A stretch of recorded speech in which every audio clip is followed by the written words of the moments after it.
오늘은 우리 부모님들의 가슴을 가장 뜨겁게 만드는 질문을 하나 던져보려 합니다. 바로 내가 어렵게 모은 1억 원, 자식에게 줄까요? 아니면 나를 위해 쓸까요? 라는 질문입니다. 이 1억이라는 돈, 그냥 돈이 아니죠.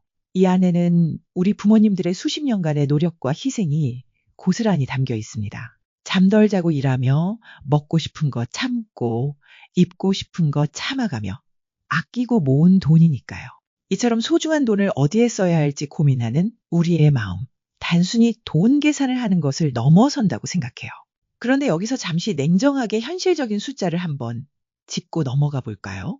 통계청 자료에 따르면 65세 이상 노인의 월 평균 생활비는 약 154만 원입니다. 그런데 이건 평균일 뿐입니다. 도시에서 조금 넉넉하게 살려면 200만 원 이상 필요합니다. 시골에서도 병원비, 난방비, 생활비까지 합치면 결코 적은 금액이 아니죠. 그리고 한국인의 평균 기대 수명은 약 83세라고 합니다. 65세 이후로도 평균 18년, 길면 20년 이상을 살아야 해요. 단순 계산해 볼까요? 154만 원씩 12개월, 20년이면 약 3억 7천만 원입니다. 여기에 의료비도 추가되죠. 노인이 되면 의료비 비중이 급격히 늘어 70대 후반 이후에는 생활비의 30% 이상을 차지하죠. 무릎 수술 한 번에 500만 원, 백내장 수술 200만 원, 입원 몇 번만 해도 수천만 원이 훌쩍 나갑니다. 최근에 저는 주변 분들과 이 주제로 이야기를 나눠봤는데요. 각자 다른 선택과 고민을 갖고 계시더라고요. 오늘은 그분들의 실제 사례를 통해 정답이 없는 이 질문에 대해 함께 고민하며 여러분의 노후를 위한 가장 현명한 선택을 찾아보는 시간이 되었으면 좋겠습니다. 첫 번째 이야기, 자식에게 1억을 주었던 김모 씨. 먼저 자식에게 1억을 주겠다라고 생각하는 분들의 마음을 이야기해 볼까요? 이 선택에는 부모님의 깊은 사랑이 담겨 있다고 생각해요. 우리 세대는 자녀 성공이 곧 내 성공이라고 여기며 살아왔잖아요. 자녀가 잘 사는 게 부모의 보람이라고 생각하는 거죠. 제가 아는 김모 씨는 아들이 결혼할 때 모아둔 통장 전체를 흔쾌히 내주셨어요. 아들이 새빵살이를 하는 모습을 보면서 저렇게 힘든 시작을 하게 할 수는 없다는 마음이 컸다고 합니다. 김모 씨는 아들에게 부담 갖지 말고 이 돈으로 좋은 집 얻어서 행복하게 시작해라고 말씀하셨죠. 아들은 결혼 후 첫 월급을 받자마자 부모님께 용돈을 드리고 매주 찾아와 맛있는 저녁 식사를 함께 할 때마다 정말 뿌듯하셨대요. 이 돈을 통해 자식의 출발선이 앞당겨지고 부모로서의 역할에 대한 뿌듯함과 만족감을 느낄 수 있었던 거죠. 그런데 여기서 한 가지 생각해 볼 점이 있어요. 김모 씨는 얼마 후 척추 수술을 받게 되셨는데 막상 병원비가 필요하니 모아둔 돈이 없더랍니다. 자식에게 1억을 준 것도 아들이 잘 살았으면 하는 마음에서였는데 결국 자식에게 손을 벌려야 하는 상황이 생길까봐 걱정을 많이 하셨대요. 이렇게 자식에게 모든 것을 내어준 부모님들은 행복해 하면서도 혹시라도 아플 때, 돈이 필요할 때 자식에게 부담을 주게 될까봐 노심초사하는 마음을 동시에 갖게 됩니다. 자식에게 주는 돈이 그들을 행복하게 해줄까요?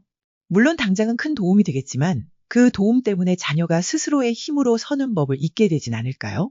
혹시라도 자녀가 그 돈을 당연하게 생각하거나 부모의 노후 준비가 미흡해지면서 노후에 대한 부담이 결국 자녀에게 돌아가게 되는 것은 아닌지, 자녀의 삶을 도와주는 것과 자녀의 삶을 대신 살아주는 것은 완전히 다른 문제니까요. 두 번째 이야기, 나를 위해 1억을 썼던 박모 씨.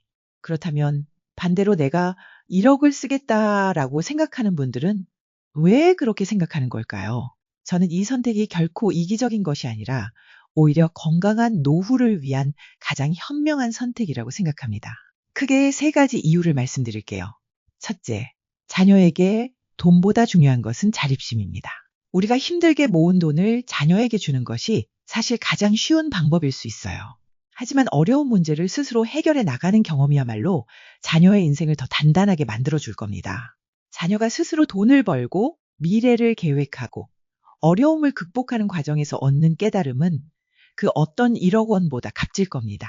제가 아는 박모 씨는 두 딸이 모두 시집을 가고 난 후 모아둔 1억 원을 딸들에게 줄까 고민하다가 이 돈은 우리 노후를 위해 쓰겠다고 결정하셨어요. 처음에는 딸들이 서운해할까 걱정했는데 막상 이야기를 꺼내니 딸들은 엄마 아빠가 행복하게 사는 게 우리의 가장 큰 소원이라며 오히려 진심으로 기뻐했다고 합니다. 둘째, 노후 생활의 질이 달라집니다. 1억 원은 노년기 삶의 질을 크게 바꿀 수 있는 돈이에요.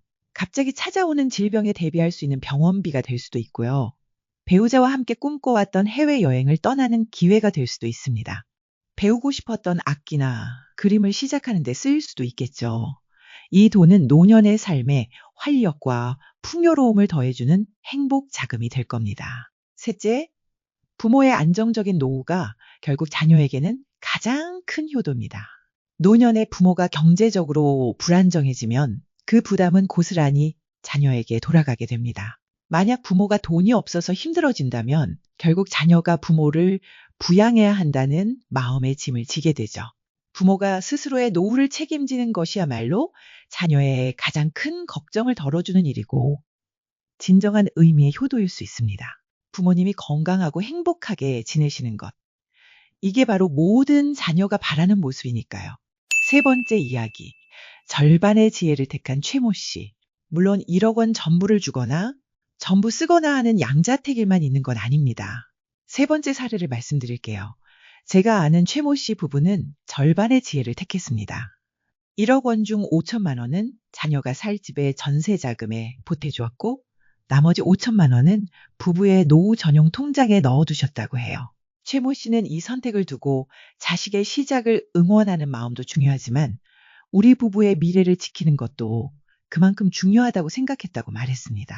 실제로 자녀가 결혼해서 행복하게 사는 모습을 보면서 기뻐하는 동시에 우리도 아프거나 힘들 때 기댈 곳이 있다는 생각에 심리적인 안정감까지 얻을 수 있었다고 합니다. 이처럼 정답은 한 가지가 아닐 수 있습니다. 중요한 것은 자녀의 삶을 지원하는 동시에 우리 부부의 행복과 안전도 함께 지키는 균형 잡힌 계획입니다. 결론, 정답은 소통에 있다. 자, 오늘 세 가지 사례를 통해 이야기해봤습니다. 어느 쪽이 옳고 그르다고 판단할 수는 없어요. 정답은 없으니까요. 하지만 세 사례를 통해 우리가 알 수 있는 중요한 한 가지가 있습니다. 바로 이 문제에 대해 부부끼리 그리고 자녀와 충분히 이야기하는 것입니다. 자녀에게 돈을 주든 내가 쓰든 중요한 것은 내 마음대로 결정하기보다 함께 의논하는 과정을 통해 가족의 생각을 이해하고 서로의 미래를 함께 그려나가는 것입니다. 사랑하는 가족과 함께 이 질문에 대해 이야기해 보세요. 여보, 우리가 모은 돈은 어떻게 쓸까? 얘들아, 우리는 너희를 사랑하지만 우리의 노후는 우리가 책임지는 게 맞다고 생각해. 자녀와 부모가 서로의 삶을 존중하고 각자의 행복을 응원할 때 가장 건강하고 행복한 가정이 될 수 있다고 믿습니다. 여러분은 어떤 선택을 하실 건가요? 자녀의 미래와 나의 노후 중 어느 쪽에 더 힘을 실어주고 싶으신가요? 여러분의 소중한 생각을 댓글로 남겨주세요. 함께 해주셔서 감사합니다. 여러분의 현명한 선택을 응원하며 다음 영상으로 또 찾아뵙겠습니다.